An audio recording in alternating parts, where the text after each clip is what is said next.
In my last video, I discussed fear, investor fear, retiree fear, when something happens in the market and they're not quite sure why. They're afraid of losing control, afraid of losing all their money. It kind of freaks them out. And as most of us do realize that fear can lead to bad behavior because you're not being rational. So today I thought I'd look at it from the other side, or show you what we look at from the other side. So when something does happen, how do we react? So let's just take a scenario where the newscaster comes on and all you hear is that the Dow dropped 400 points today, but you don't really know what the Dow is, or you don't even know if you have money in those 30 companies in the Dow.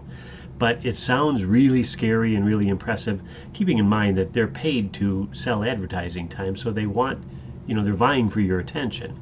But what happens when we are looking at that, the same scenario? And I think one good example would have been the March coming out of 2020, the pandemic.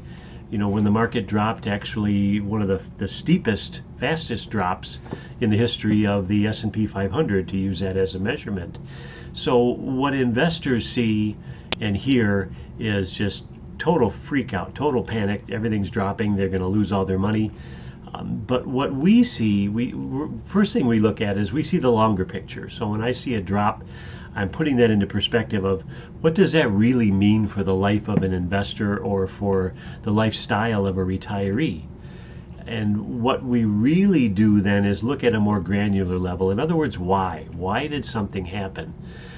And we can measure a variety of different things to give us a little bit better sense of, is this something that we do need to be concerned about? Is it a trend that's heading the wrong way?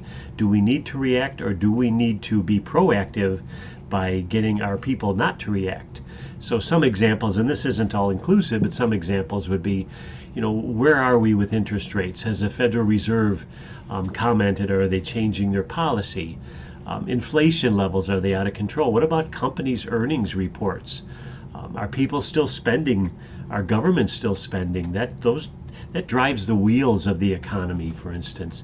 Manufacturers' expectations, what are they looking for to the future? Are they feeling pretty good? What about domestic disruptions? And that could be global trade, could be military situations, it could be pandemics. And unemployment levels. Are people actually, enough people working so that they can buy stuff, so that people can make stuff? And again, the economic wheels keep turning.